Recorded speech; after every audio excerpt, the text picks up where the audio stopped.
इस कहानी की शुरुआत में दिखाते हैं कि एक ग्रह है बारसूम, जो बहुत तेजी से खत्म हो रहा था, जिसकी वजह होती है जोडेंगा। जोडेंगा पूरे बारसूम को खत्म करना चाहता है, लेकिन बारसूम में एक शहर और होता है जो कई सदियों से जोडेंगा को कड़ी टक्कर दे रहा था। लेकिन एक दिन जोडेंगा का राजा सप्तान पर हीलियम्स हमला कर देते हैं। उसी टाइम अंतरिक्ष से सांग आता है, जो कि एक थर्न होता है। थर्न्स वो होते हैं जो किसी का भी रूप धारण कर सकते हैं और किसी भी प्लेनेट पर जा सकते हैं। ये जो थर्न्स होते हैं ये इंसानों को ख़त्म करना चाहते हैं, लेकिन वो खुद कुछ नहीं करते, वो ये काम इंसानों से ही करवाते हैं।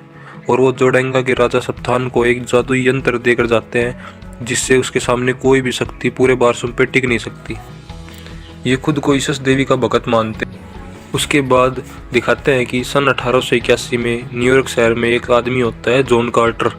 वो अपने भांजे नेड को लेटर भेजता है और उससे जल्दी आकर मिलने को बोलता है। जैसे ही नेड उनसे मिलने पहुंचता है, उसे पता चलता है कि उनकी मामा जॉन कार्टर की मौत हो जाती है। उसके बाद जॉन का भांजा होता है नेड, वो उनके वकील को जॉन कार्टर को श्रद्धांजलि देने की बात करता है। तब उनके वकील वो बताते हैं कि जॉन कार्टर ने कहा था कि उनके शरीर को खुली ताबूत में ही रखा जाए और उसे बंद कमरे में रखा जाए, जिसे सिर्फ अंदर से ही खोला जा सकता हो। फिर वो वकील नेड को एक डायरी देकर जाता है, जो कि जॉन कार्टर की होती है। फिर नेड जॉन कार्टर की वो डायरी पढ़ता है। उसमें लिखा होता है, एक दिन जॉन कार्टर को कैप्टन पोवल के आदमी पकड़ कर ले जाते हैं ताकि वो अपाची सेना के खिलाफ लड़ने में उनका साथ दे। लेकिन जॉन कार्टर मना कर देता है और बोलता है कि मैं यहाँ से भाग जाऊँगा और अपनी सोने की गुफा ढूंढकर दुनिया पर राज करूँगा। उसके बाद जॉन कार्टर कैप्टन पोवल का घोड़ा चुराकर वहाँ से भाग जाता है, लेकिन कैप्टन पोवल और उसके आदमी भी उसके पीछे आ जाते हैं और फिर उनके सामने उनके दुश्मन अपाचीज भी आ जाते हैं और उन पर हमला कर देते हैं। लेकिन कैप्टन पोवल और जॉन कार्टर वहाँ से बचकर निकलने में कामयाब हो जाते हैं और वो वहाँ से भागकर एक गुफा में छुप जाते हैं। ये गुफा वो ही होती है जिसकी तलाश जॉन कार्टर कर रहा होता है। जैसे ही जॉन कार्टर सोने को हाथ लगाने जाता है, उसके पीछे से कोई हमला कर देता है। ये वही सैंग होता है जो जोडेंगा के राजा सप्तान को नौवीं किरण वाला यंत्र देता है, लेकिन जॉन कार्टर उस सैंग को गोली मार देता है। सैंग अपना जादुई यंत्र निकालता है, जिससे नीली रोशनी निकलने लग जाती है और फिर वो सैंग धीरे से बारसूम बोलता है। तभी जॉन कार्टर उसके हाथ से वो यंत्र ले लेता है और बारसूम बोल देता है। जैसे ही जॉन कार्टर बारसूम बोलता है, वह एक घने रेगिस्तान में पहुंच जाता है। जैसे ही जॉन कार्टर को होश आता है, उसे कुछ भी समझ नहीं आता कि वो कौन सी जगह पर पहुंच गया है और वो यहाँ पर लंबी लंबी छलांग भी लगा सकता है, क्योंकि यहाँ पर ग्रेविटेशन की मात्रा बहुत कम होती है। तभी वहाँ पर थार्क कबीले का सरदार आ जाता है। वो उससे बात करना चाहता है, लेकिन जॉन कार्टर को उनकी भाषा समझ नहीं आती। उसके बाद थार्क्स जॉन कार्टर को बंदी बनाकर ले जाते हैं और उसको वो लॉकेट जिसकी वजह से वो यहाँ आया था वो थार्क्स ही ले लेते हैं। उसके बाद दिखाते हैं कि हीलियम शहर का राजा अपने सभी लोगों को कहता है कि हमें जोडेंगो के सामने हार मान लेनी चाहिए और उसकी सभी शर्तों को भी मान लेना चाहिए। यही एक तरीका है हीलियम को बचाने का, क्योंकि जोडेंगो के राजा सप्तान के पास 9 किरणों वाला यंत्र है, जिससे उसके सामने कोई भी शक्ति टिक नहीं सकती। तभी हीलियम शहर की राजकुमारी डेजाथोरस शर्तों के बारे में पूछती है। तब हीलियम के राजा बताते हैं कि सप्तान तुमसे शादी करना चाहता है, लेकिन डेजाथोरस ये सुनकर साफ मना कर देती है और कहती है कि चाहे कुछ भी हो जाए, मैं उससे शादी नहीं करूँगी। उसके बाद दिखाते हैं कि थार्क्स जॉन कार्टर को बंदी बनाकर लाते हैं। तभी आसमान में जोडेंगो के लोग हीलियम्स पर हमला कर देते हैं। थार्क्स बोलते हैं कि अच्छा रहेगा अगर हीलियम्स और जोडेंगो दोनों खत्म हो जाए, उसके बाद थार्क्स का ही राज रहेगा। तभी अचानक से हीलियम्स की राजकुमारी डेजाथोरस आसमान से गिरने लगती है। ये देखकर जॉन कार्टर ऊंची छलांग लगाकर डेजाथोरस को बचा लेता है और जोडेंगो के लोगों से लड़ाई भी करता है। जैसे ही जोडेंगो के लोग जॉन कार्टर को पकड़ने लगते हैं, थार्क्स उन पर हमला कर देते हैं। उसके बाद जॉन कार्टर हीलियम के विमान में घुसकर जोडेंगो के विमान को खत्म कर देता है। ये सब देखकर थार्क्स बहुत खुश होते हैं कि हमने जोडेंगो को हरा दिया। फिर थार्क्स जॉन कार्टर को उनकी तरफ से लड़ने के लिए बोलता है, लेकिन जॉन कार्टर साफ मना कर देता है कि मैं किसी की साइड से नहीं लड़ूंगा। उसके बाद थार्क्स का सरदार उसे बोलता है कि तुम्हें लड़ाई लड़नी ही पड़ेगी हमारी तरफ से, वरना हम इस लड़की को मार देंगे। और वहाँ पर कोई भी नहीं जानता कि ये लड़की विलियम्स की राजकुमारी डेजा थोरस है। वो खुद को एक साइंटिस्ट बताती है। उसके बाद डेजा थोरस जॉन कार्टर से पूछती है कि ऐसे कूदना तुमने कहाँ से सीखा, लेकिन जॉन कार्टर मना कर देता है। कहता है कि मुझे नहीं पता कि ये मैंने कहाँ से सीखा। यहाँ पर जॉन कार्टर को ये भी पता चलता है कि वो पृथ्वी पर नहीं मंगल ग्रह पर है। जॉन कार्टर डेजा थोरस को बताता है कि उसे एक थर्न ने यहाँ भेज दिया एक लॉकेट की सहायता से, लेकिन डेजा थोरस को उसकी बातों पे विश्वास नहीं होता और वो उसको थार्क्स के पवित्र मंदिर में ले जाती है, जहाँ पर जॉन कार्टर को मंदिर की दीवार पर एक आकृति दिखाई देती है जो सेम टू सेम उसके लॉकेट जैसी होती है। फिर डेजा थोरस कहती है कि हमें पवित्र नदी के पार जाना होगा, वहीं हमें पृथ्वी वापस भेजने का रास्ता मिलेगा।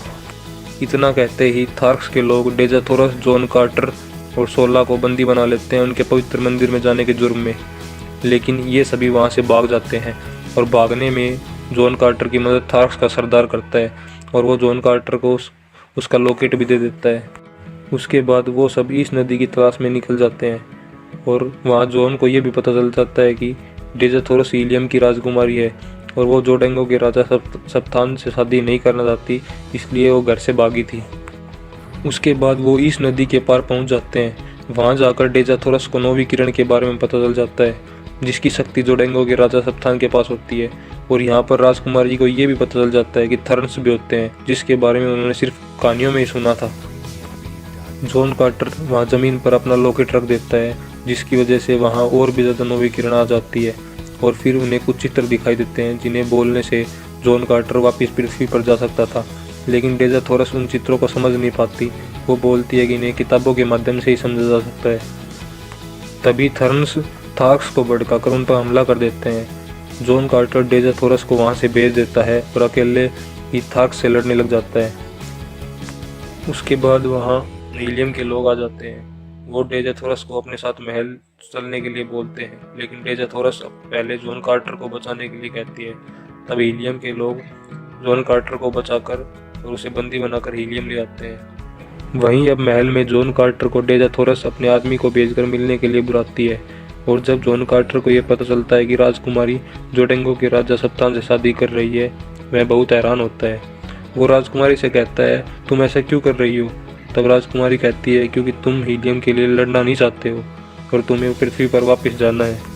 और फिर वो राजकुमारी लॉकेट निकाल कर दे देती है और कुछ शब्द उसे कहने के लिए बोलती है, जिन्हें बोलकर जॉन कार्टर वापस पृथ्वी पर जा सकता है। लेकिन जॉन कार्टर आखिरी शब्द नहीं बोलता, क्योंकि अब राजकुमारी और जॉन कार्टर एक दूसरे से प्यार करने लगे थे। उसके बाद अचानक से सप्तान कमरे में आ जाता है। तभी जॉन कार्टर एक लंबी छलांग लगाकर ऊपर छुप जाता है और वह किसी को भी दिखाई नहीं देता और राजकुमारी को भी लगता है कि जॉन कार्टर वापस जा चुका है। लेकिन जैसे ही सब लोग चले जाते हैं, उसके बाद जॉन कार्टर नीचे आता है। उसी समय सेंग, जो कि एक थर्न होता है, वो एक औरत का भेष बदलकर जॉन कार्टर के सामने आ जाता है और अपनी नीली किरण की शक्ति से जॉन कार्टर को अपने वश में कर लेता है। उसके बाद सेंग एक बुढ़ी औरत का रूप लेकर जॉन कार्टर को उस जगह ले जाता है जहाँ राजकुमारी और जोडेंगो की शादी की रस्म चल रही होती है। तब सेंग जॉन कार्टर को बताता है कि आज रात को शादी के बाद राजकुमारी को मार दिया जाएगा, क्योंकि वो नौवीं किरण के बारे में जानती है। उसके बाद जब सेंग जॉन कार्टर को पृथ्वी पर भेज रहा होता है, उसी समय जॉन कार्टर का डॉग, जो कि उसी जगह का होता है, वो जॉन कार्टर का बहुत ज़्यादा वफादार होता है। वो सेंग के हाथ में काट लेता है, जिसमें नौवीं किरण वाला यंत्र होता है। तभी जॉन कार्टर सेंग के वशीकरण से मुक्त हो जाता है और एक विमान उड़ाकर वहाँ से भाग जाता है। लेकिन वो विमान उसे चलाना नहीं आता और वो उस विमान को एक रेगिस्तान में गिरा देता है, जहाँ थार्क्स के लोग उसे बंदी बनाकर ले जाते हैं। और फिर वो जॉन कार्टर को और थार्क्स के सरदार को सफ़ेद गोरिल्लाओं के बीच में फेंक देते हैं। ये जो थार्क्स का सरदार है, ये वही सरदार होता है जो जॉन कार्टर को राजकुमारी को भागने में मदद करता है। लेकिन वहाँ से उनके भागते ही उस कबीले का जो दूसरा थार्क होता है, पहले वाले सरदार को बंदी बना लेता है और खुद थार्क्स का सरदार बन जाता है। ये नया सरदार जॉन कार्टर को बिल्कुल भी पसंद नहीं करता, इसलिए वो जॉन कार्टर और थार्क्स के पुराने सरदार को पूरे कबीले के सामने एक मैदान में जंजीरों से बांध कर डाल देते हैं और उसमें 2 बड़े सफ़ेद गोरिल्ला छोड़ देता है। लेकिन जॉन कार्टर उन दोनों गोरिल्लाओं को मार देता है और अंत में उस नए सरदार को भी मार देता है। जॉन कार्टर वापस थार्क्स का सरदार पहले वाले सरदार को ही बना देता है।